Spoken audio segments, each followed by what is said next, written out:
Artinya tidak ada sesuatu yang sia-sia. Kalau ada seseorang menyakiti Anda, justru itu aset amal jariah Anda. Lakukan doa yang baik. Jangan ucapkan yang buruk. Mulai dari diri kita sendiri. Diri kita. Bismillahirrahmanirrahim. Bab memaafkan dan berpaling dari orang-orang bodoh. Bab ini mulia sekali.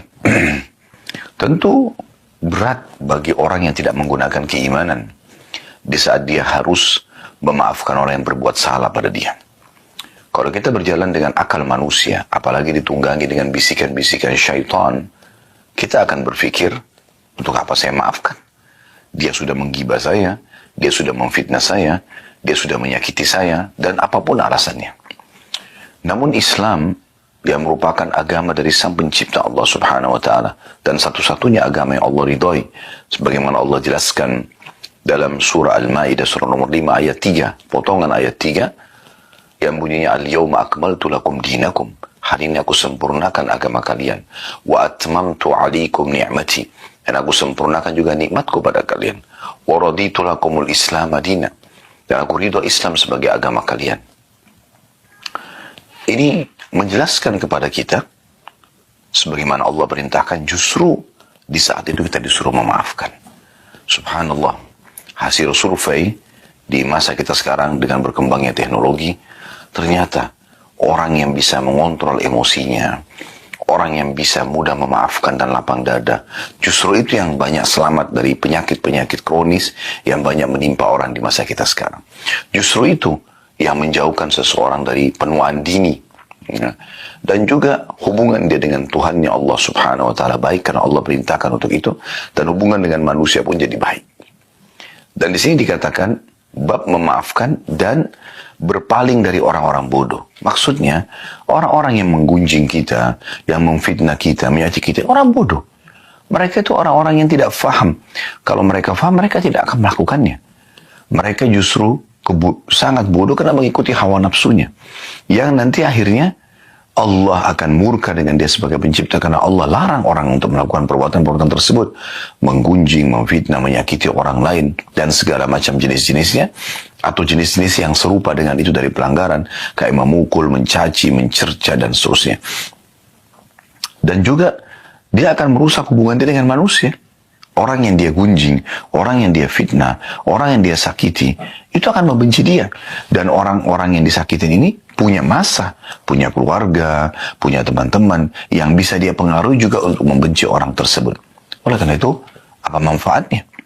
Nabi SAW mengajarkan kepada kita banyak contoh dalam kehidupan beliau SAW. Beliau sangat jauh dari emosional, dendam, ya. Kemudian juga putus asa, ya, yang biasanya muncul justru karena permasalahan-permasalahan seperti ini. Jadi seperti orang karena disakitin maka dendam, balas dendam, balaslah kebodohan dengan kebodohan. Nabi SAW tidak pernah lakukan itu. Wahsy saja yang sudah jelas membunuh pamannya di perang Uhud, masuk Islam, membebaskan kota Mekah, Nabi SAW menerimanya. Abdullah bin Abi Syarah, sepupunya Utsman bin Affan yang masuk Islam, kemudian dia menjadi penulis wahyu Nabi, lalu kemudian dia murtad dan dia mengiklankan kemurtadannya di Mekah, dan dia mengatakan semua yang saya tulis dari ayat-ayat Al-Quran yang Muhammad suruh itu saya palsukan. Lalu Nabi SAW mengatakan, sungguh dia telah berdusta, dia tidak mengarang-arangnya karena wahyu menyampaikan itu benar, dia hanya ingin mengacaukan saja. Namun pembebasan kota Mekah juga masuk Islam. Hindun yang sangat membenci Islam, pembebasan kota Mekah juga masuk Islam dan diterima oleh Nabi SAW. Ada orang Badui pernah datang, menarik dengan keras imamah dan baju Nabi SAW sambil berkata kasar, berikanlah harta Allah yang dipercayakan kepadamu untukku. Nabi SAW sambut dengan senyum. Jadi ternyata sifat seperti ini karakter seorang mukmin, bukan menandakan dia lemah, tapi justru dia tidak menanggapi kebodohan orang-orang dengan kebodohan juga. Kalau seandainya ada orang yang menggunjing kita, lalu kita balas dengan gunjing, dia buruk, dia berdosa, dia dibenci, sama juga kita. Kalau dia memfitnah, lalu kita ikut juga memfitnah, maka sama saja posisi kita, tidak ada bedanya satu sama yang lain. Kalau dia menyakiti, kita juga menyakiti, sama saja. Ya. Bahkan dalam sebuah hadis, ya, dikatakan kalau seandainya seseorang itu terzalimi di dunia, kemudian dia tidak membalasnya, maka dia akan mengambil haknya sempurna pada hari kiamat nanti. Kalau dia sempat membalas, maka Allah akan melihat kadar balasan dia. Apakah kadar balasan dia itu sesuai dengan serangan yang datang kepada dia? Kalau misalnya balance, berimbang, maka selesai, impas. Yang menzalimi tidak akan dituntut, yang juga terzalimi tidak akan dituntut karena sudah membalas di dunia. Tapi sebaliknya, kalau seandainya orang yang disakiti ini di dunia membalas lebih besar daripada serangan yang sampai kepadanya, misal si B mencaci, menggunjing si A, lalu si A membalas dengan membunuh si B, kan membunuh lebih besar daripada menggunjing. Maka pada hari kiamat dia justru yang akan dituntut oleh Allah karena hukuman yang diberikan kepada orang yang menyakiti dia itu lebih besar. Coba Anda bayangkan, artinya tidak ada sesuatu yang sia-sia. Kalau ada seseorang menyakiti Anda, justru itu aset amal jariah Anda. Mungkin dari situ Anda akan menambah derajat yang tinggi di surga. Ini judul babnya, bab yang mulia, bab memaafkan dan berpaling dari orang-orang bodoh. Kita coba dengarkan teman-teman sekalian dalil-dalil yang diangkat oleh Imam Nawawi rahimahullah. Dimulai dari surah Al-A'raf ayat 199 beliau angkat, yang berbunyi firman Allah Subhanahu wa taala, "Khudhil afwa wa'mur bil 'urfi wa'arid 'anil jahilin." Ini sesuai dengan judul ya. Artinya, jadilah pemaaf wahai Muhammad dan suruh umatmu juga. Dan suruhlah orang mengerjakan yang baik atau ma'ruf, serta berpalinglah dari orang-orang bodoh. Nah, ini 3 pesan ilahi dalam ayat ini. Surah Al-A'raf 199. Perhatikan pesan Allah, khudil afwa. Jadilah selalu pemaaf. Tenangkan diri Anda. Anggap itu angin lalu. Memaafkan antara kita dengan Tuhan Allah Subhanahu wa ta'ala. Dan Allah ingin kita seperti itu. Kita akan awet muda. Kita akan jauh dari penyakit-penyakit kronis. Kita dapat pahala. Dan juga kita bisa meraih hati orang-orang justru yang menyakiti kita. Mungkin dia menjadi penyebab hidayahnya. Disuruh dalam ayat ini, atau Allah SWT menyuruh Nabi Muhammad SAW, dan sekaligus untuk orang-orang beriman. Khudil afu. Jadilah pemaaf itu. Pesan yang kedua. Wa'mur bil 'urfi. Perintahkan orang untuk berbuat kebaikan. Ingatkan baik-baik. Yang kamu lakukan ini salah loh. Jangan. Allah marah. Allah larang. Islam melarang. Nanti akhirnya orang-orang akan menjauh dari kamu. Walaupun dia emosional. Kita dengan tenang. Wa'mur bil 'urf. Perintahkan kebaikan-kebaikan. Kalau orang berbuat jahat sama kita, motivasi dia untuk sadar. Yang ketiga pesannya, wa'arid 'anil jahilin. Jauhi orang-orang yang bodoh, berpaling saja. Kalau sudah dinasihatin, kita nggak balas, tetap aja dia sibuk mencari kesalahan kita. Udah arid, tinggalkan saja. Tak usah ya tanggapin. Ada orang di zaman kita sekarang, subhanallah, sibuk. Dia diserang di media, dia balas juga di media. Akhirnya, dua-duanya buruk. Coba Anda ambil resep sederhana. Jangan ditanggapin. Tidak usah ditanggapin. Anda punya akun media, Anda tinggal berikan gambaran kalau Anda tidak seperti itu. Selesai. Kalau Anda pun benar apa yang mereka ucapkan, kesempatan itu teguran. Anda jadikan bahan untuk Anda taubat kepada Allah SWT. Anda perbaiki, taubat kepada Allah, selesai. Kata Nabi SAW, at-taubatu jubbu ma qablaha. Taubat akan menghapuskan semua kesalahan yang lalu, termasuk bekas-bekasnya. Artinya, Allah Azza wa Jalla akan, ya, dengan kita taubat, akan memperbaiki keadaan itu. Walaupun tadinya kita salah. Ini sederhana. Ayat yang kedua, surah Al-Hijr ayat 85. Allah juga memerintahkan Nabi Muhammad SAW, fasfahis safhal jamil. Maka maafkanlah mereka dengan cara yang baik. Nah, ini juga pesan penting ini ya. Safhal jamil maksudnya pemaafan yang baik. Bukan, udah saya maafin. Enggak. Alhamdulillah. Kalau kamu sudah menyadari kesalahan kamu, saya maafin. Tulus dari hati karena Allah. Ingat, muamalah seorang muslim sama Tuhannya. Di depan dia ini hanya sebab-sebab yang Allah datangkan. Ada tetangga yang menyakiti dia, ada teman yang menyakiti dia, pasangan hidup menyakiti dia. Allah mendatangkan mereka-mereka ini sebagai sebab. Seorang sahabat Nabi di Mekah, pada saat lagi disiksa oleh orang-orang Quraisy dan dia kesakitan. Maka orang-orang Quraisy ada yang mengatakan, ya, sesungguhnya kami menyiksa kalian karena kalian berbeda dengan agama kami. Jawaban mereka sederhana. Ketahuilah, yang membuat kalian seperti ini, kata si muslimah, ya, adalah Allah. Allah sedang menguji iman kami. Allah datangkan orang-orang untuk menguji iman kita. Tidak semuanya kehidupan mulus. Ada saja cobaan-cobaan yang datang. Tapi Allah memberikan kita cara. Fasfahis safal jamil. Ya. Maafkan dengan cara yang baik. Rangkul permintaan maaf. Rangkul taubatnya seseorang. Ya. Pengembalian hak Anda walaupun sudah berlalu dengan baik. Ingat, itu perintah Sang Pencipta Allah. Kita bermuamalah dengan Allah Subhanahu wa ta'ala yang selalu menilai hamba-hambanya dan mengawasinya. Sifat Allah Al-Hayyul Qayyum, Maha hidup dan selalu mengurus hamba-hambanya. Raqib, sangat mengawasi dan teliti. Allah itu teliti sekali. Jangan khawatir atas balasan Allah Subhanahu wa ta'ala. Saya pernah menyampaikan kisah bagaimana Abdullah bin Abbas radhiyallahu anhu. Beliau pernah satu waktu menggunakan jubah baru lalu dicaci maki oleh seseorang tanpa sebab. Ketemu di jalan tiba-tiba, mentang-mentang kamu itu keturunan keluarga Rasulullah, mentang-mentang kau sahabat Nabi, mentang-mentang. Abdullah bin Abbas diam, tidak jauh. Orang-orang di sekitarnya sudah jengkel nih, murid-muridnya segala macam. Ini siapa orang ini? Mencaci maki seorang ulamanya, sahabat dan ulamanya muslimin, keluarga Nabi SAW. Ini nggak masuk akal. Tapi karena Abdullah bin Abbas diam, mereka juga diam. Setelah selesai, karena orang itu nggak ditanggapin, maka habis kosakata dia. Kapan pertengkaran dan keributan akan terus berlanjut kalau Anda tanggapin, kan? Karena walaupun Anda benar, Anda juga jadi berubah sikap. Tutur kata Anda tadinya benar, Anda jadi salah. Mata Anda tadinya syahdu menjadi melotot, tangan Anda jadi melayang, kaki Anda jadi melayang, hati Anda jadi panas, kan banyak efek-efek yang tidak baik. Abdullah bin Abbas dengan tenang lalu mengatakan, apa kau sudah selesai? Orang itu mengatakan iya.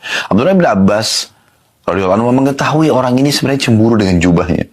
Maka dia buka jubahnya lalu dia mengatakan, ambillah ini hadiah dari kami. Lalu dia bilang kepada murid-muridnya, beritahukan alamat kami kepada orang ini, mungkin dia butuh bantuan yang bisa kita bantu. Akhirnya orang itu sadar akan kesalahannya dan kemudian menjadi muridnya. Begitu luar biasanya. Anda masih ingat kasus seorang Arab Badui yang kencing di masjid? Bagaimana Nabi SAW tanggapi? Orang datang ke masjid, buka celana, lalu kencing. Ini bahasa begitu. Tiba di masjid, kencing. Dia udah kencing. Ya.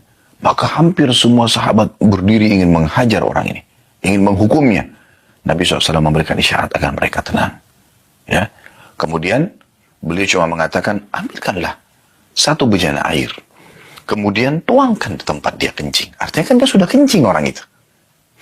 Kemudian dalam riwayat lain kata Nabi SAW sambil mendekati orang tersebut, sungguhnya ini adalah rumah Allah. Tidak layak untuk perbuatan seperti ini. Apa kata orang tersebut? Ya Allah, rahmatilah aku. Dan Muhammad, dan jangan rahmati selain kami. Karena sentuhan yang luar biasa. Memang begitu, seorang muslim menjadi seorang marketing. Produk yang kita tawarkan Islam. Produk yang kita tawarkan Islam. Kita sedang menawarkan Islam kepada orang lain. Menunjukkan bagaimana Islam itu secara akhlak, secara adab, ya, secara keyakinan atau akidah, hukum-hukum fikih yang diterapkan. Kita tunjukkan kepada mereka sehingga mereka bisa mendapatkan hidayah. Itu target kita. Islam tidak pernah mengajarkan pengikutnya, oh ini kafir, benci dia. Enggak, dakwahi dia. Lalu apa kata Allah dalam Al-Quran? Ud'u ila sabil rabbika bil hikmah. Dakwalah kamu. Yang didakwai siapa? Orang yang masih bodoh kan? Orang yang masih salah kan? Orang yang melakukan pelanggaran kan? Allah mengatakan, berdakwalah hai Muhammad, ya, di jalan Tuhanmu. Bil hikmah, dengan bijaksana, dengan santun dan sopan. Ya. Wal mau'izatil hasanah, dan peringatan-peringatan yang baik. Sebelum Anda berikan ancaman orang kalau tinggalkan sholat akan dihukum begini dan begitu, Anda sampaikan dulu motivasi orang yang mengerjakan sholat. Dapat apa sih? Motivasi agar orang itu kalau jujur mendapatkan apa? Motivasi orang yang bersedekah dapat apa? Orang haji dan umrah dapat apa? Jangan langsung masuk ke ancaman. Targib dulu. Tarik orang untuk bisa masuk mendengarkan dan menerima agama ini. Baru kemudian Anda ya masuk dalam tarhib, ancaman kalau orang itu sudah tidak mau dengar. Sudah begitu perintah. Ya. Jadi Allah subhanahu wa ta'ala memerintahkan kita agar seperti itu, berbuat baik. Mendakwahi mereka. Lalu Allah mengatakan, wajadilhum billati hiya ahsan. Dan kalaupun kau berdebat dengan cara yang baik. Tetap baik.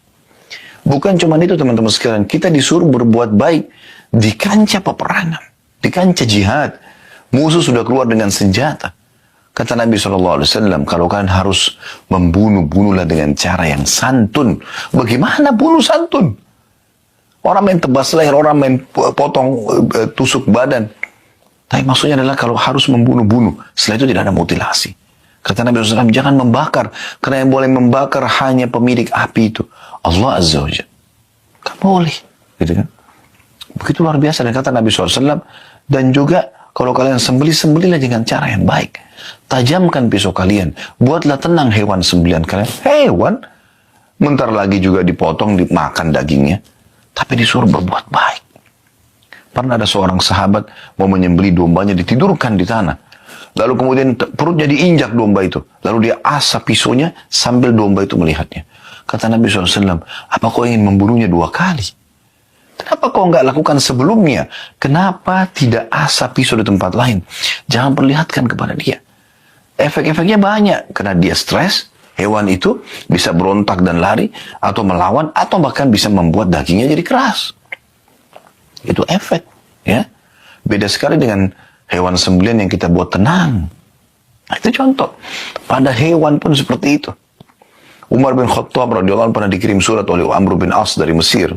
Pada saat Mesir sudah ditaklukkan, ada jalur air yang ingin dibuat oleh Amr bin As dari Sungai Nil menuju ke masyarakat Mesir, supaya masyarakat Kairo tepatnya, supaya air lebih gampang mereka raih daripada mereka harus menuju ke Sungai Nil. Maka beliau nyurat kepada Umar bin Khattab minta izin. Apa jawaban Umar radhiyallahu anhu? Saya khawatir, hai Amr, engkau akan membebankan tanah di atas kemampuannya. Tanah aja disayang. Tanah. Tapi dia, subhanallah, dengan keimanannya memahami masalah itu. Perhatikan bagaimana luar biasanya. Kemudian dari yang ketiga, surah An-Nur, ayat 22 diangkat oleh Imam Nawawi rahimahullah. Bunyinya, wal ya'fu wal yasfahu ala tuhibbuna ayyakfirallahu lakum.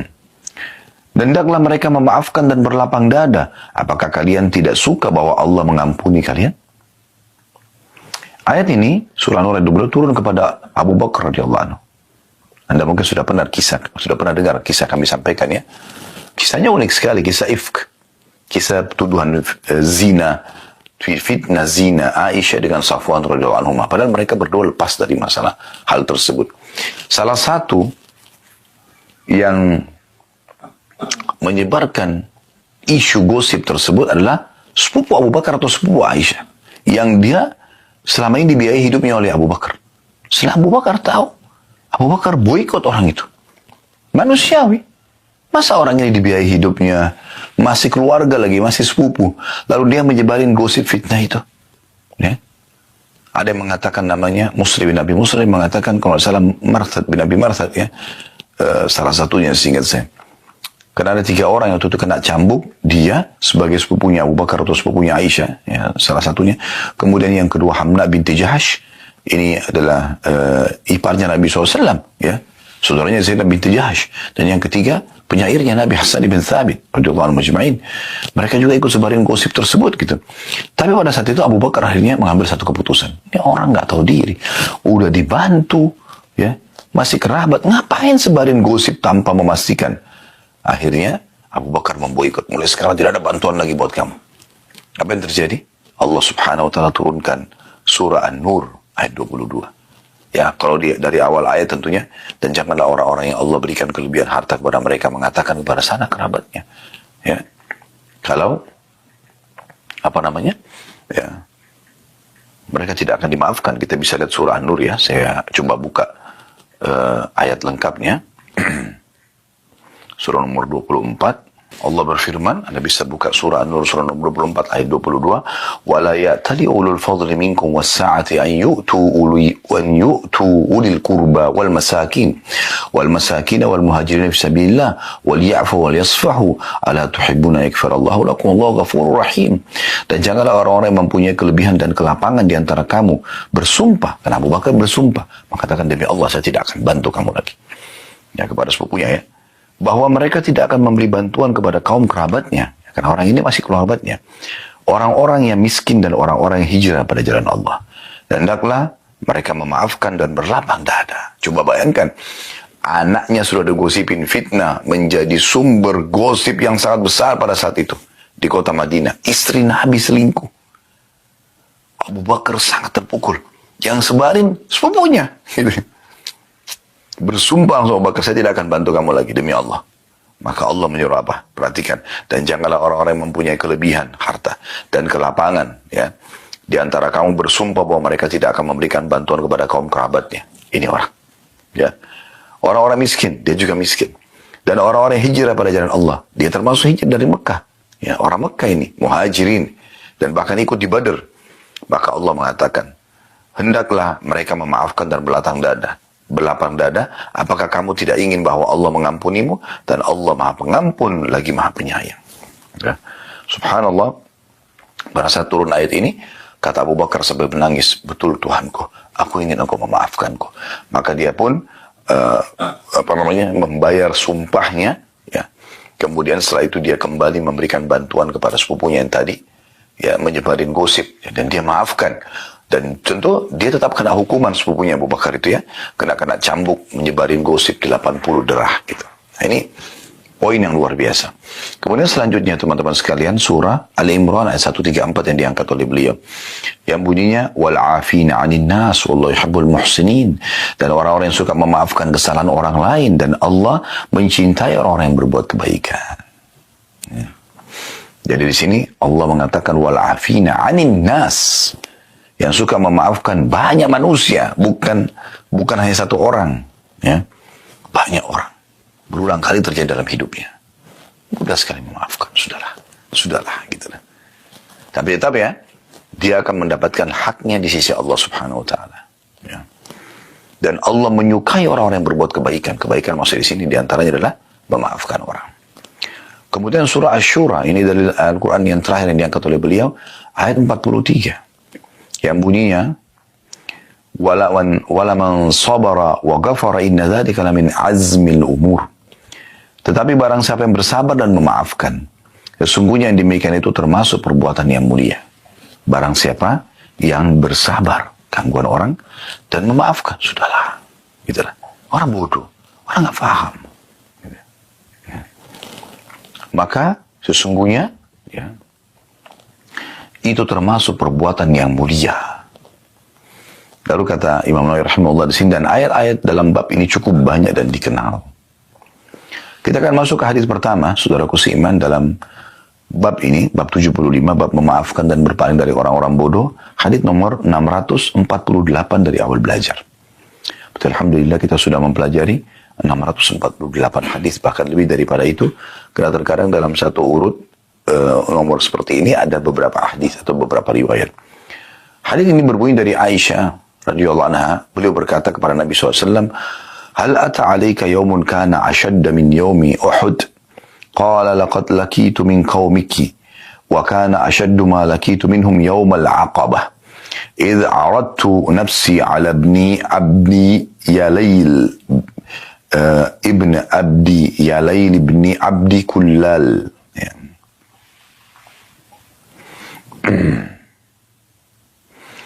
فلم يجبني إلى ما أردت فانطلقت وأنا مهموم على وجهي فلم أستفيق إلا وأنا بقرن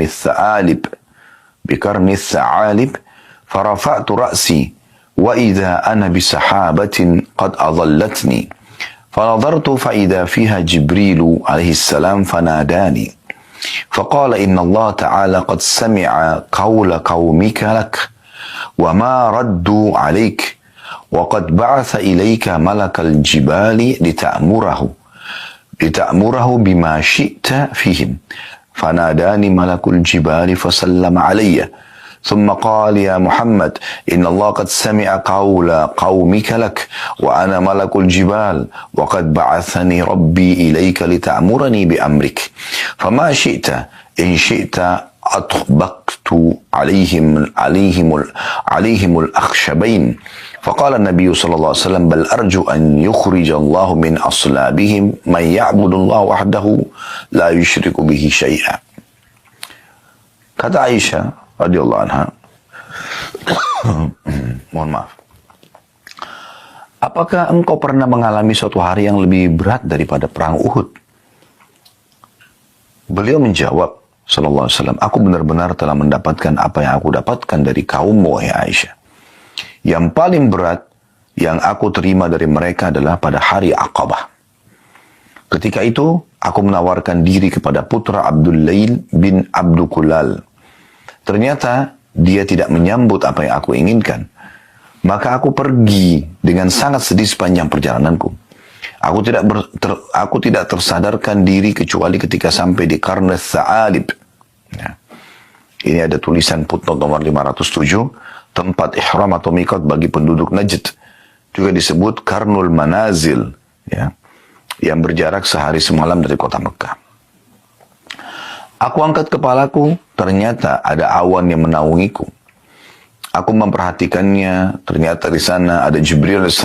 Dia memanggilku dan mengatakan, sesungguhnya Allah Ta'ala mendengar ucapan kaummu terhadapmu dan penolakan mereka terhadapmu. Dia, Allah, mengirim malaikat penjaga gunung kepadamu agar kamu memerintahkannya untuk melakukan apa saja yang kamu kehendaki terhadap mereka. Maka malaikat penjaga gunung pun memanggilku dan mengucapkan salam. Kemudian berkata, wahai Muhammad, sesungguhnya Allah telah mendengar ucapan kaummu terhadapmu. Aku adalah malaikat penjaga gunung. Aku diutus oleh Tuhanmu kepadamu agar kamu memerintahkanku dengan perintahmu. Terserah engkau. Kalau kamu mau, aku akan menjatuhkan Akhsyabain atau dua gunung ini kepada mereka. Maka Nabi SAW bersabda, justru aku berharap semoga Allah melahirkan dari tulang sulbi mereka orang-orang yang menyembah Allah Subhanahu wa Ta'ala dan tidak menyekutukan apapun dengannya. Hadits ini riwayat Bukhari dan Muslim. Baik teman-teman sekalian, hadits ini kita jelaskan dulu secara global ya. Hadits ini memberikan gambaran kepada kita bahwasanya di pandangan para sahabat, memang yang kejadian Uhud ya, pada saat Nabi SAW memerintahkan agar 50 pemanah tidak boleh turun dari bukit pemanah, dan ternyata ada 43 orang yang memaksakan diri untuk turun dan hanya melanggar perintah Nabi SAW, dan karena itu sebabnya pasukan muslimin terpukul mundur dan banyak korban, termasuk korban adalah paman kandung beliau yang sangat beliau cintai, yaitu Hamzah radhiyallahu anhu ajma'in. Walaupun ini mati syahid, tapi kiranya itu membuat Nabi berpikir kenapa harus ada seperti ini. Dan kata Umar radhiyallahu anhu, aku tidak pernah melihat Nabi SAW menangis sesedih pada saat kejadiannya Uhud, melihat jenazahnya Hamzah yang dimutilasi radhiyallahu anhu. Yang penting Aisyah sempat bertanya pada saat itu, wahai Rasulullah, ada enggak sesuatu yang lebih berat bagi anda dibandingkan hari Uhud? Maka kata Nabi SAW, ada, yaitu gangguan-gangguan dari kaum, wahai Aisyah. Kaum di sini maksudnya adalah penduduk Mekah dan sekitarnya. Terutama pada saat aku di hari Aqabah. Aqabah ini letter-letternya adalah sebuah bukit yang tinggi yang bisa dinaikin ya. Dan ini digunakan juga istilah Aqabah di tempat jumrah. Nah, biasanya di musim haji Nabi SAW menggunakan kesempatan untuk mendakwai orang-orang gitu ya. Tapi ternyata penolakan terjadi. Lalu Nabi SAW mengambil inisiatif, berpikir, apa ini jalan keluarnya? Lalu Nabi SAW melihat kota terdekat dengan Mekah adalah Taif. Maka beliau pun pergi ke sana dan bertemu dengan pimpinannya. Nah, tadi disebutkan, ya, nama orang tersebut ya, Ibnu Abdi, Yalail ibni Abdi Kulal, ya. Atau Kulal, maaf, Ibni Abdi Kulal. Dan ternyata dia juga menolak. Maka setelah itu Nabi SAW mengatakan, saya pun pergi meninggalkan Taif dalam kondisi saya sangat sedih, mahmum, sedih. Kenapa agama yang ditolak padahal ini kebenaran? Nabi SAW tidak ingin kerajaan mereka, tidak ingin apapun dari mereka, cuma ingin mereka menyembah Allah dan tidak menyekutukannya sedikit pun. Maka dalam kondisi sedih seperti itu, beliau mengatakan, saya terus berjalan tanpa saya sadari saya sudah sampai di Qarnu Tha'alib, Karnul Tha'alib atau Karnul Manazil. Wilayah Najd tadi sudah disebutkan perjalanan sehari semalam dari Mekah. Jauh, jalan kaki ya. Maka Nabi SAW pada saat tiba di sana, tiba-tiba dia mendengarkan suara dari atas langit memanggil, ternyata itu adalah Jibril AS. Dan Jibril mengatakan, sungguh Tuhan Muhammad telah mendengar apa yang kamu ucapkan. Dan diutus kepada denganku, malaikat khusus mengurus seluruh gunung di muka bumi ini.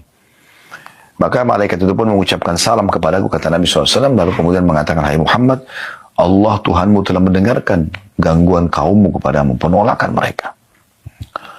Dan kalau kau ingin, perintahkan saja. Aku diutusin khusus untuk mendengar ulitahmu apa. Suruh hukum mereka seperti apa. Saya akan lakukan. Kalau kau ingin, saya akan mengambil dua gunung Akhsyabain, kemudian saya satukan supaya hancur mereka semuanya. Ada khilaf di antara ulama tentang masalah makna Akhsyabain.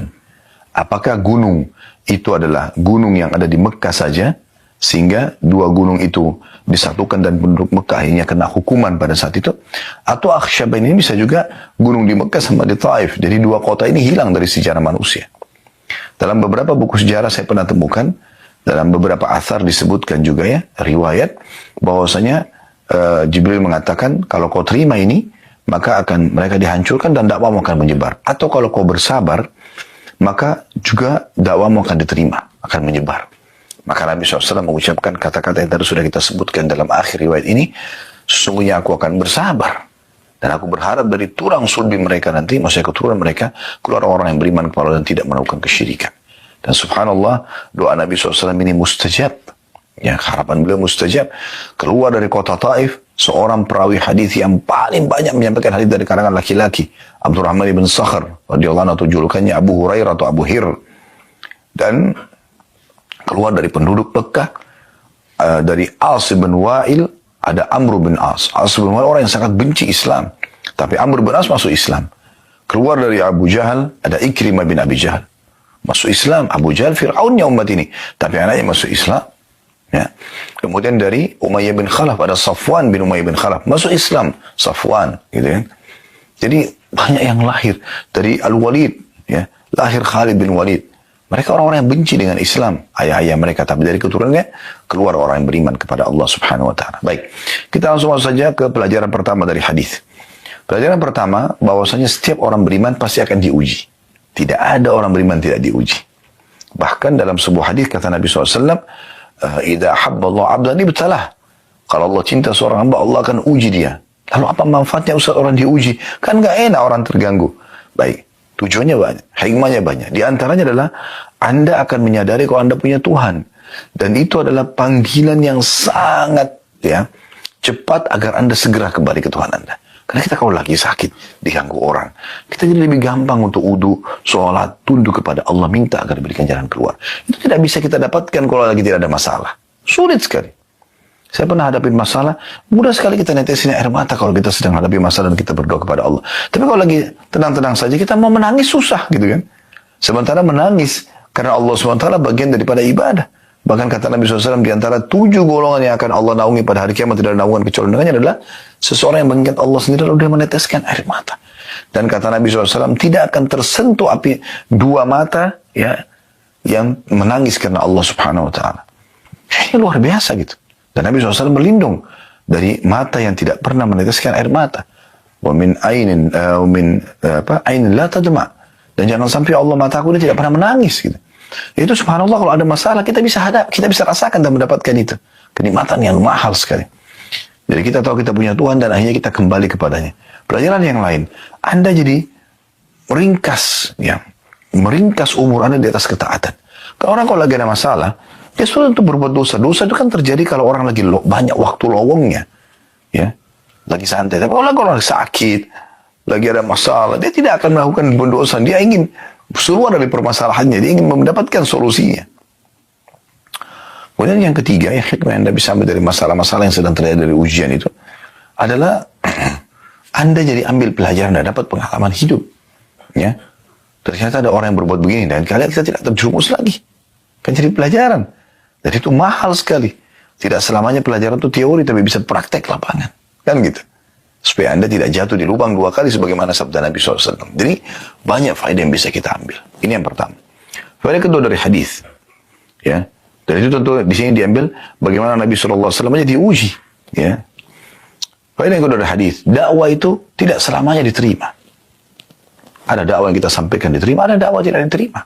Itu umum. Tergantung hidayah dari Allah Subhanahu wa taala. Tapi tugas kita menyampaikan.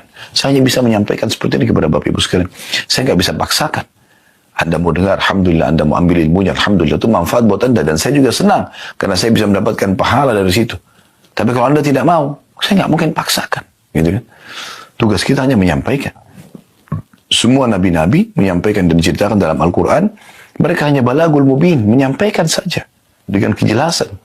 Selebihnya orang terima, tidak ada masalah. Itu hak mereka. Ya. Jadi dakwah itu tugasnya hanya menyampaikan. Bukan penerimaan. Penyampaian. Kalau Anda berdakwah targetnya penerimaan. Kalau orang tidak terima, Anda jengkel. Tapi kalau Anda penyampaiannya, Anda tujuannya berdakwah untuk penyampaian, informasi, maka sudah cukup. Dan ini karunia dari Allah Subhanahu wa taala kepada kita, sehingga kita nggak harus memaksa orang atau sampai orang itu dapat hidayah. Mohon maaf. Kemudian pelajaran yang ketiga yang bisa kita ambil tentunya, ya, dari masalah ini, bagaimana orang mukmin beriman kepada adanya malaikat. Adanya malaikat. Ya. Malaikat ini makhluk Allah SWT, dan rukun iman kita yang kedua, mereka ada. Dan semua ini yang kita bisa lihat, pergantian siang malam, ya, fenomena setiap hari bisa saat kita lihat. Musim yang berganti, ya. Di Indonesia sekarang musim hujan, di Turki sekarang musim dingin dan ada salju, gitu kan. Musim-musim pasti ada yang atur, nggak mungkin. Hujan itu datang satu tempat, turun hujan. Kemudian habis itu berhenti. Siapa yang mengatur kadarnya? Allah SWT menentukan, tapi Allah suruh malaikat yang mengatur dan menjalankan semua itu. Populasi manusia, hewan-hewan, segala macam hal diatur oleh malaikat. Termasuk gunung-gunung. Ya. Di sini disebutkan ada malaikat penjaga gunung. Dan dia diperintahkan khusus, ya, oleh Allah SWT untuk menghukum orang-orang yang menolak dakwah Nabi SAW. Pelajaran keempat, lembutnya hati Nabi SAW, baiknya akhlaknya, ya, dan pemaafnya beliau. Ini saksi bahasa. Bagaimana beliau sudah disakitin, ditolak dakwanya, sakit hati, mahmum, merasa sedih, ditolak dakwanya. Bahkan dalam beberapa buku sirah disebutkan, buku sejarah, kalau pada saat ditolak dakwah beliau SAW di Taif, itu dilempari dengan batu. Setiap kali beliau jalan, kaki yang diangkat dilemparin batu. Ya, jadi berdarah. Keluar dari kota Taif, ditutup pintu gerbang, seperti orang terusir, ditolak. Tapi beliau masih berharap hidayah sampai kepada mereka. Karena bagi beliau ini adalah orang-orang yang bodoh, belum faham. Begitu mulianya akhlak Nabi SAW. Ini luar biasa. Gitu kan? Yang kelima, bagaimana seseorang itu dianjurkan agar selalu mendahulukan doa yang baik. Jangan ucapkan yang buruk. Mulai dari diri kita sendiri. Diri kita sendiri. Ya Allah, berikan aku hidayah. Ya Allah, mudahkan aku supaya beribadah kepadamu. Ya Allah, jauhkan dariku sifat ini misalnya. Selalu ucapkan yang baik kepada istri, kepada suami. Semoga Allah berikan hidayah. Semoga Allah mudahkan. Semoga Allah begini dan begitu. Kepada anak-anak. Jangan selalu nakal-nakal. Anak-anak aktif. Jangan selalu nakal. Kepada kendaraan kita, kepada harta kita. Kata Nabi SAW, jangan ucapkan perkataan buruk buat diri kalian, harta kalian, dan keluarga, sehingga malaikat lewat mengaminkan dan terjadi. Jangan. Ini penting untuk digarisbawahi. Dan ini diambil dari potongan terakhir dari hadis. Bagaimana Nabi SAW mendoakan agar mereka dapat hidayah. Mereka dapat hidayah. Ini penting. Ya.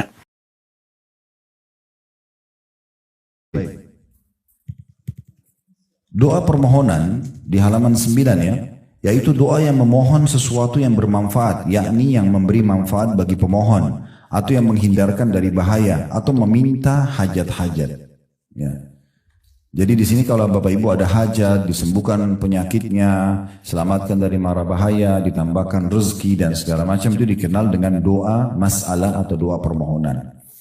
Dan doa permohonan dirincikan atau rinciannya sebagai berikut. Yang pertama, apabila permohonan ini terjadi dari seorang hamba kepada hamba yang lain yang masih hidup, mampu dan ada di hadapannya, maka tidak termasuk kesyirikan, seperti berilah saya air minum, atau wahai fulan berilah saya makanan, atau seumpamanya atau seumpama itu atau seperti itu ya, maka itu tidak menjadi masalah ya. Jadi maksudnya boleh nggak kita bilang tolong bantu saya bayarin utang kepada manusia, boleh nggak dok berikan saya obat yang terbaik misalnya. Nah, itu namanya kan masalah permohonan juga ya.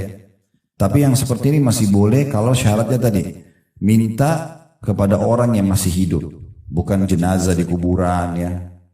Kemudian orang itu mampu untuk membantu kita dan juga masih ada di hadapan kita. Nah itu baru boleh. Dan itu pun masih di alam manusia. Minta minum, minta pekerjaan, minta makan ya. Dan seterusnya. Oleh sebab itu Rasulullah SAW bersabda, "Man sa'ala billahi fa'atuhu." Barang siapa yang meminta kepada kalian dengan menyebut nama Allah, maka berilah dia. Saya bilang, demi Allah tolong bantu saya, demi Allah gini dan itu berilah.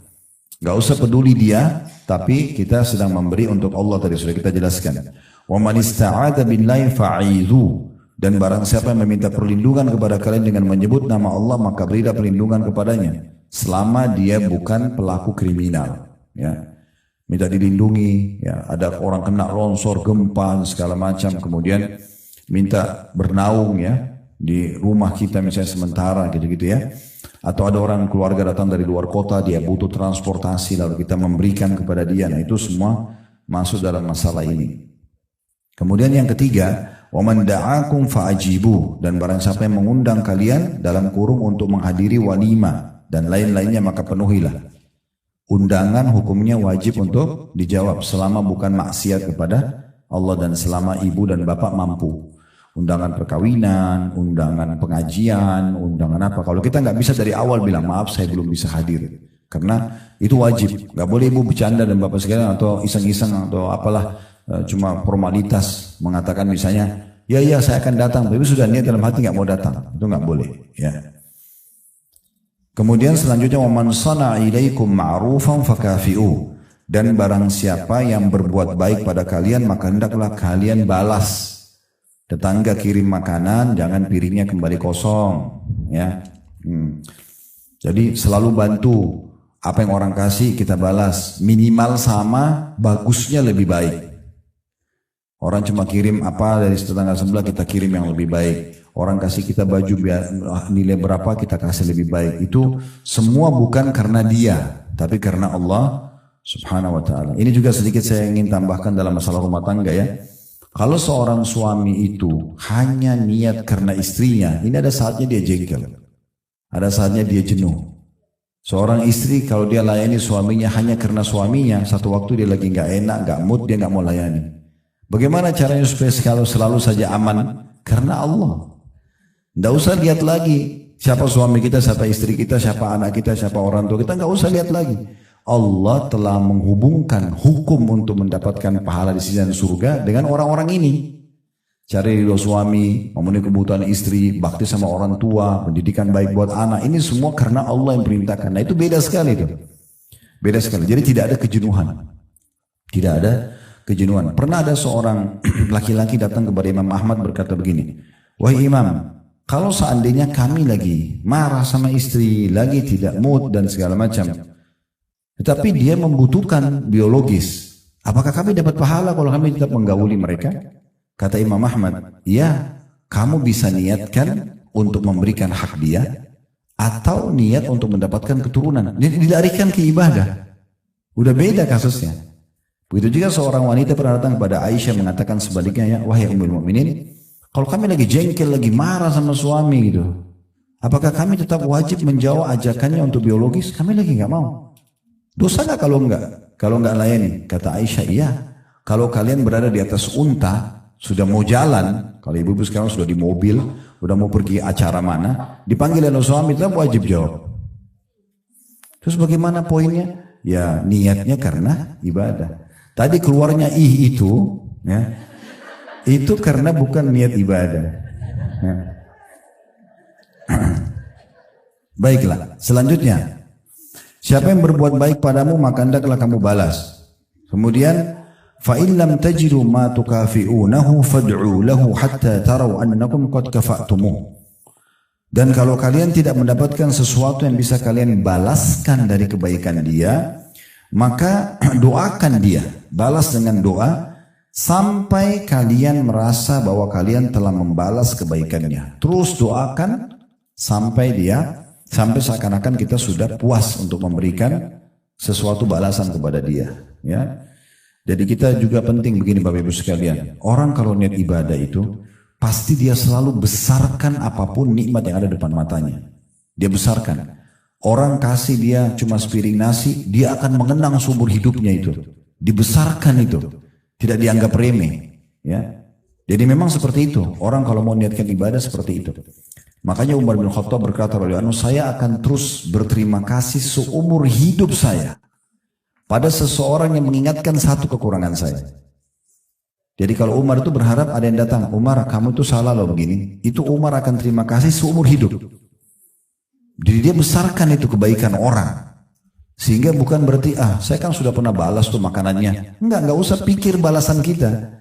Kita besarkan pemberian dia supaya kita menganggap pemberian itu akan terus kita nilai. Dia kayak satu piring kita balas 10-20 piring pun tidak ada masalah.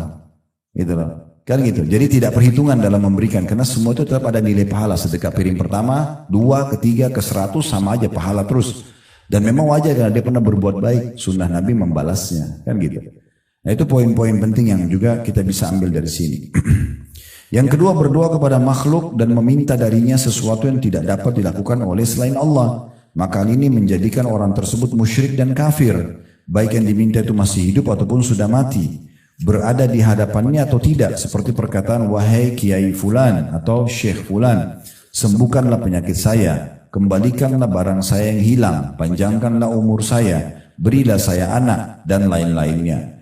Semua ini merupakan kekafiran yang besar yang mengeluarkan pelakunya dari agama Islam.